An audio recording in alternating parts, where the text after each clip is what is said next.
Thank you very much for staying on the marketplace. You're welcome back. Now, the Ministry of Trade and Industry has begun a strategic initiative to reduce the cost of doing business in the country. This is to ensure Ghana's business environment remains friendly for both local and international investors.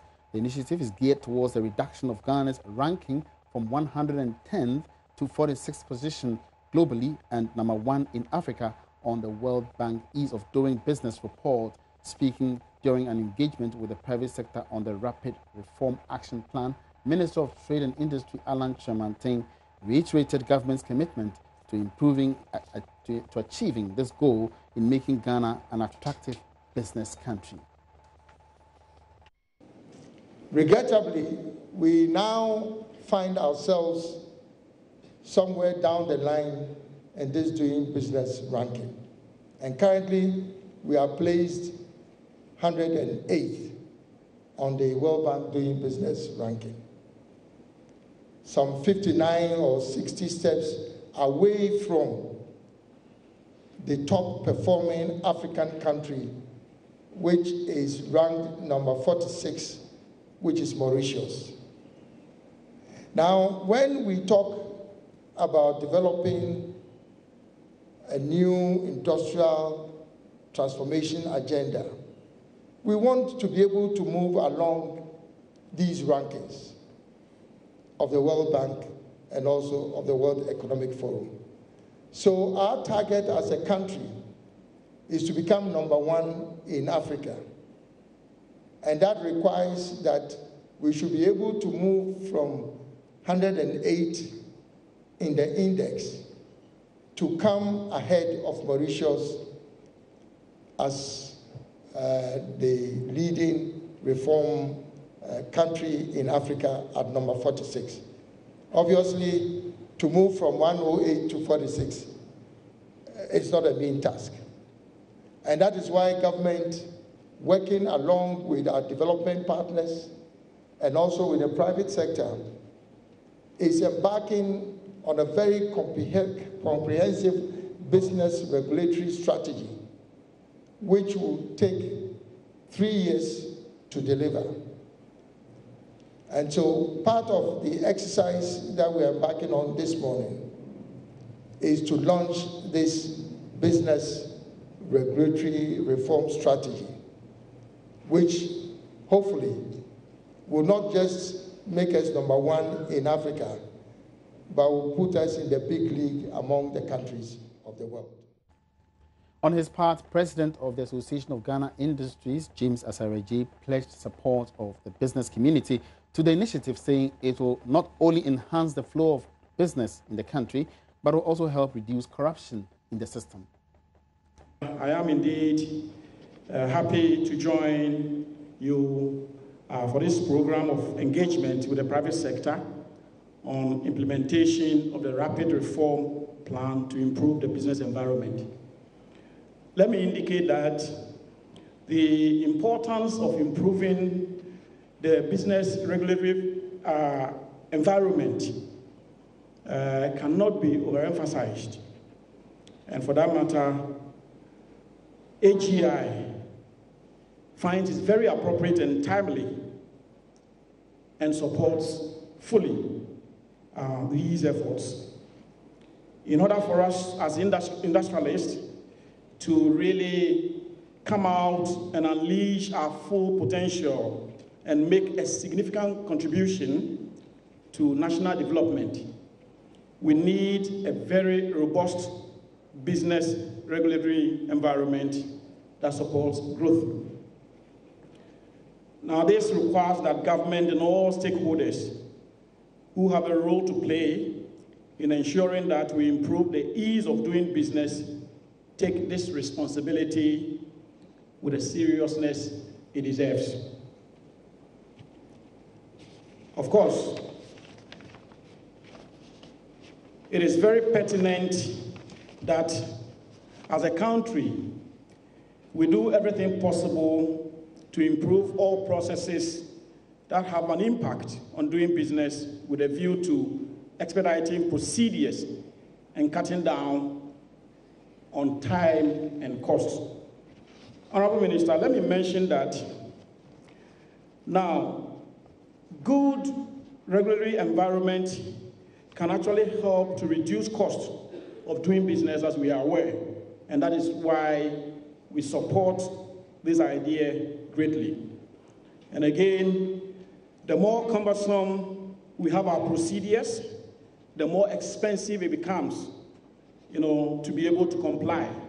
So in most cases, not that businesses and for that matter, private sector would not want to really comply with regulations, but if you have a very cumbersome one, difficult to really to comply, they tend to do otherwise.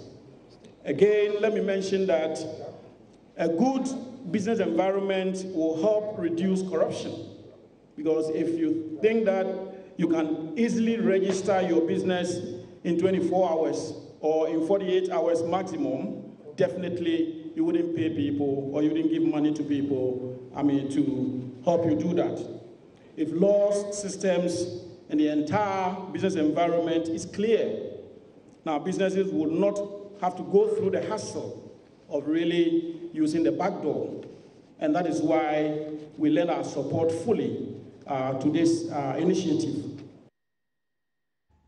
And that was the Association of Ghana Industries President, James Asare.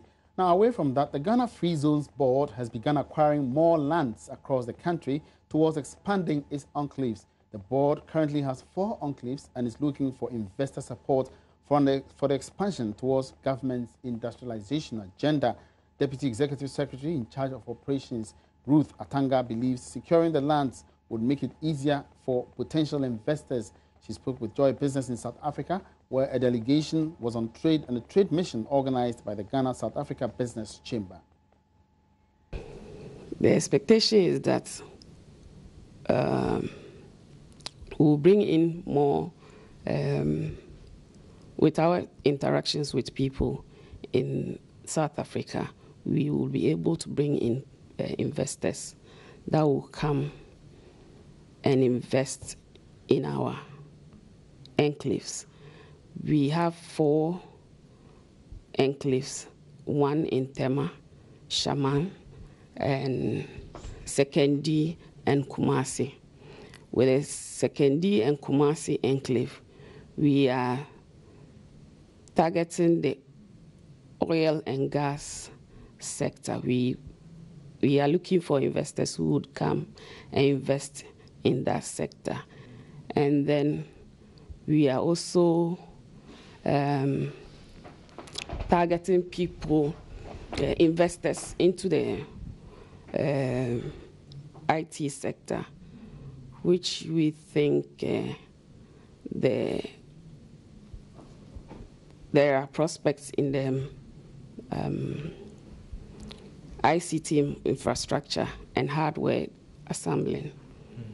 We also feel that we will be able to get investors into the country to go into the processing of mangoes, pineapples, and banana, which is in abundance in the country.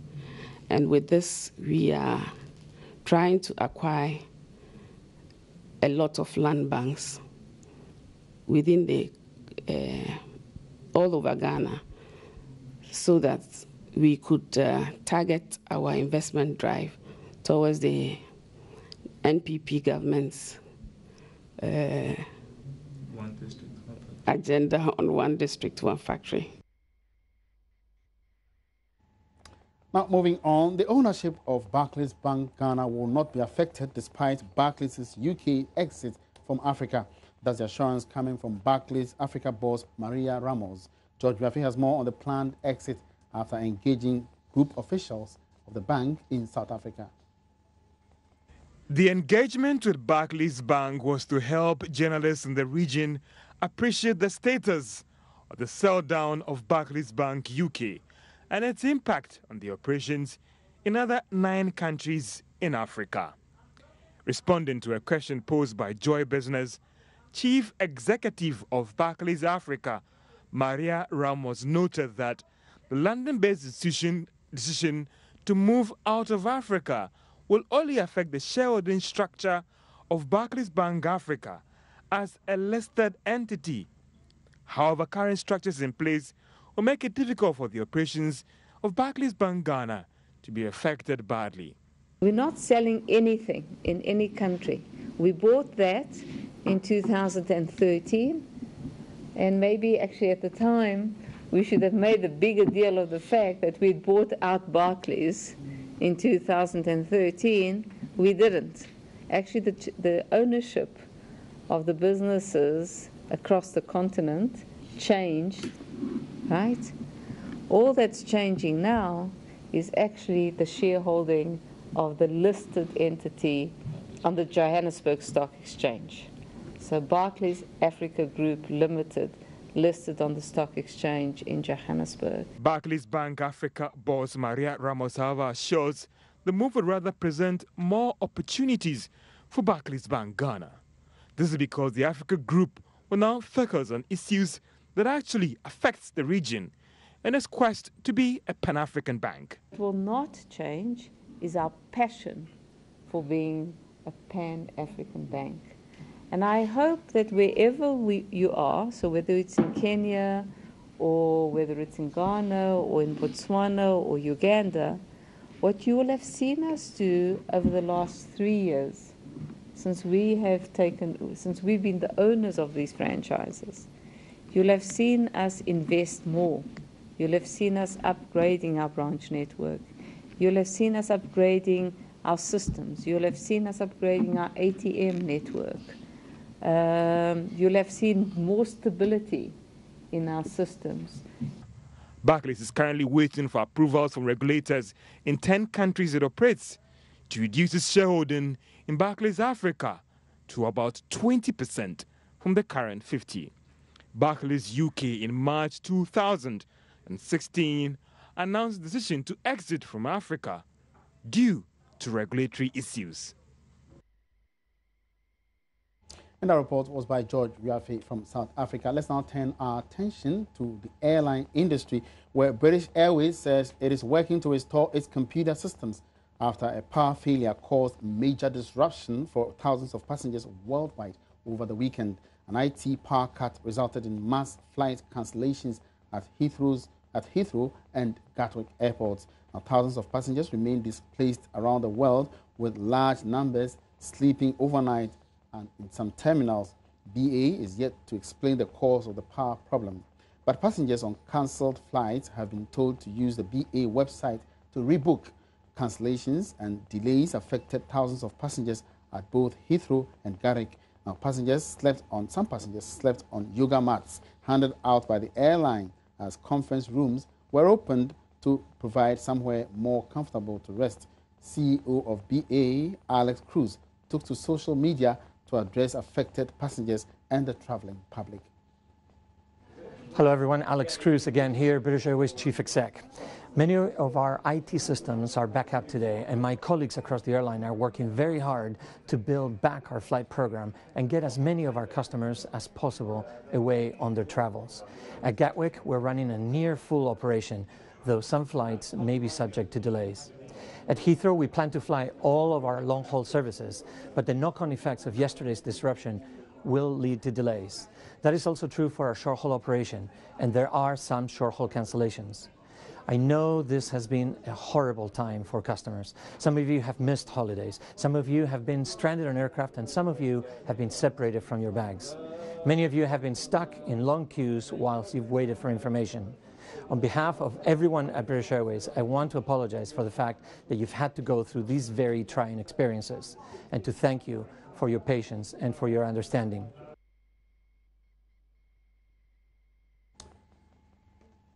All right, so let's get more of this, and we're joined by our BBC correspondent Russell Patmore from London on the phone lines to tell us more about this current development.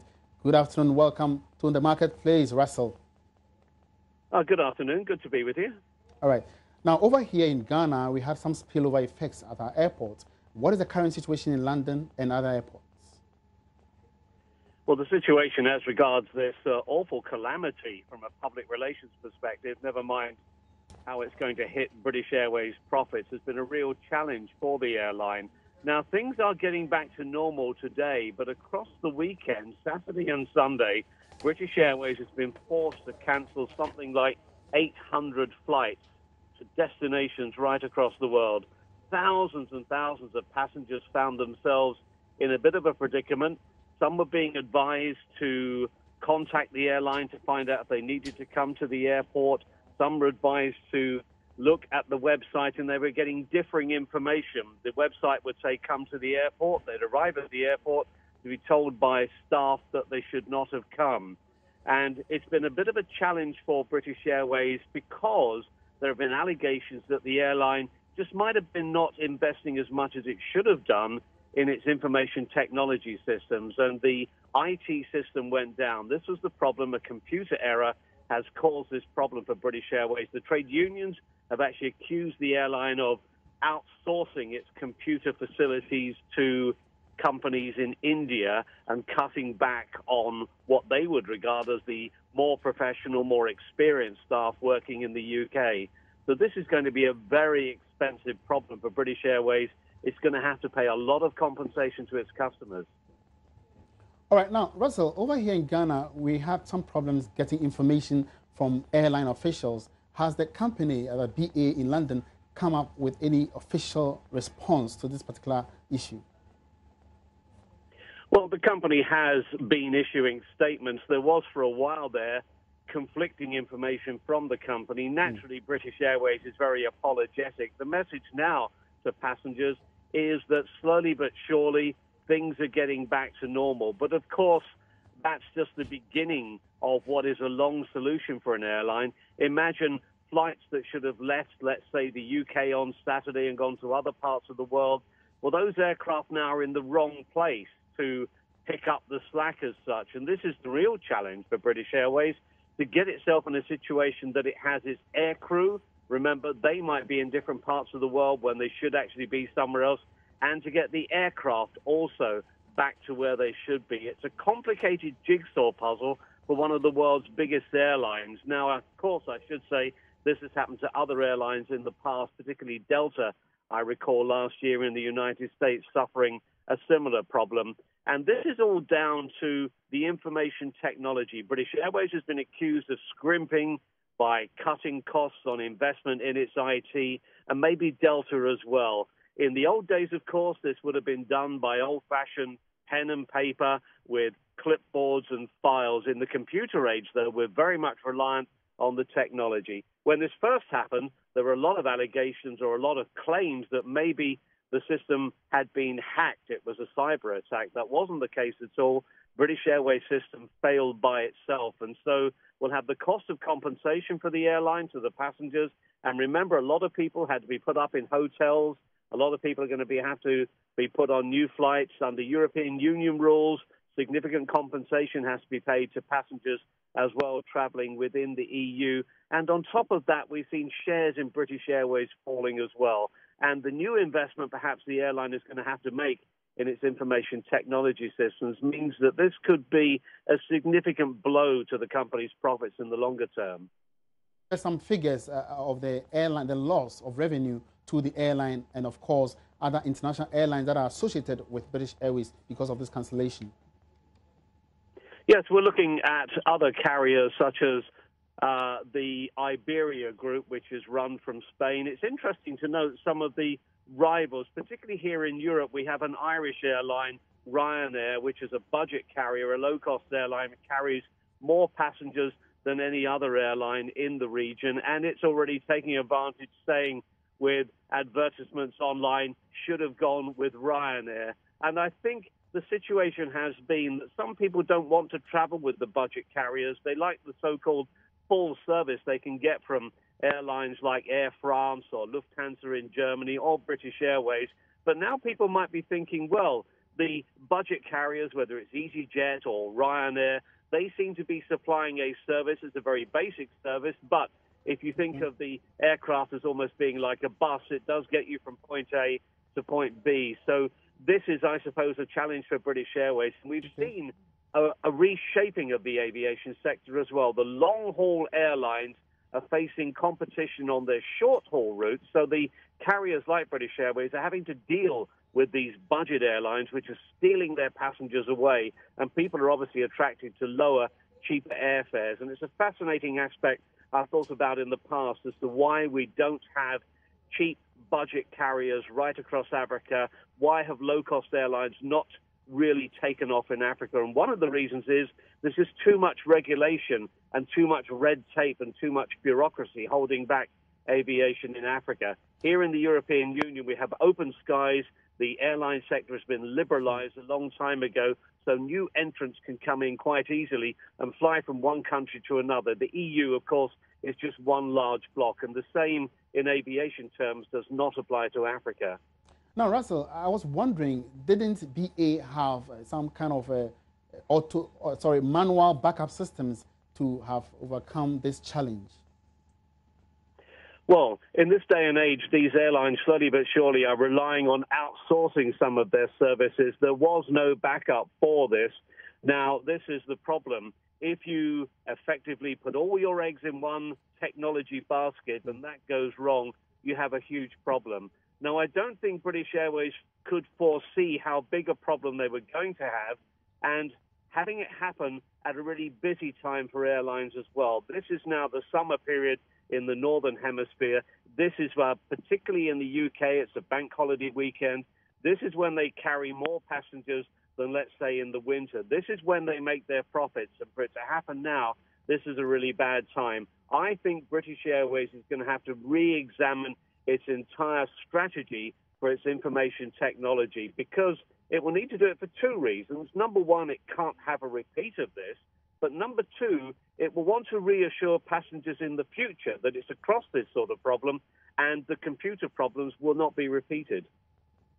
All right, many thanks for your time, Russell Padmore.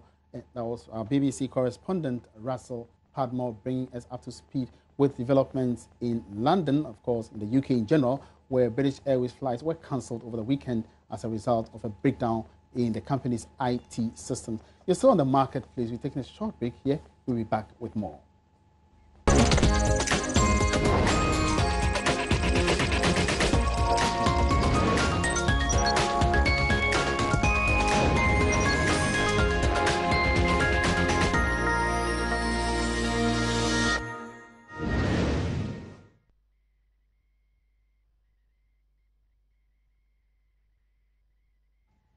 Thank you very much for staying. Welcome back. And the World Bank has released a report on public expenditure.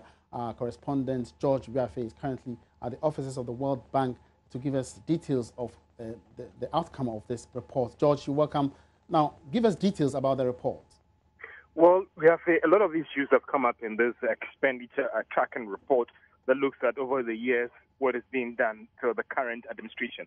Now, one issue that has come up in this report, according to the World Bank, is that we're still not doing enough, or a lot more still needs to be done to try and reduce the public debt because of its impact on the budget. Now, why is the bank saying this?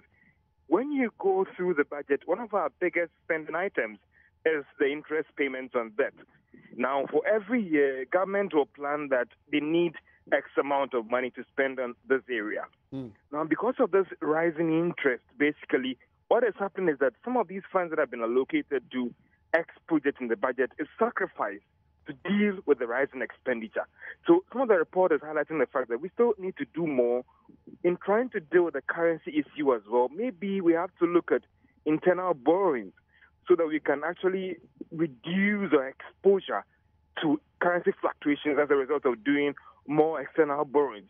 The report is also talking about the fact that we might need to take a second look at this whole tax exemptions, because let's weigh or look at what it has brought in terms of pushing ahead of this policy as against what we are losing and giving away. It highlights the fact that about 5% or a little over 5% of the GDP we are losing each year when we actually extend these exemptions to businesses. So a lot more concentration on the fact that a lot more needs to be done. This administration has taken some steps, but it can do more if they are really committed to reducing the public debt, which has become one of the biggest issues affecting government in planning and executing its projects in the budget. Now, George, reduction in the public debt has come up over and over again.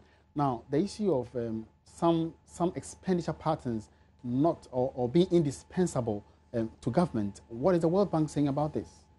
Well, the World Bank admits that you still need to borrow to try and reduce the debts. But the argument is that, well, a lot more aggressive measures. Now, if you look at expenditure, there are still some areas that can be cut. Corruption and then wastage in the public. If we look at that area very, very well, we might make some progress in trying to, address these challenges. Also, it's about revenue as well.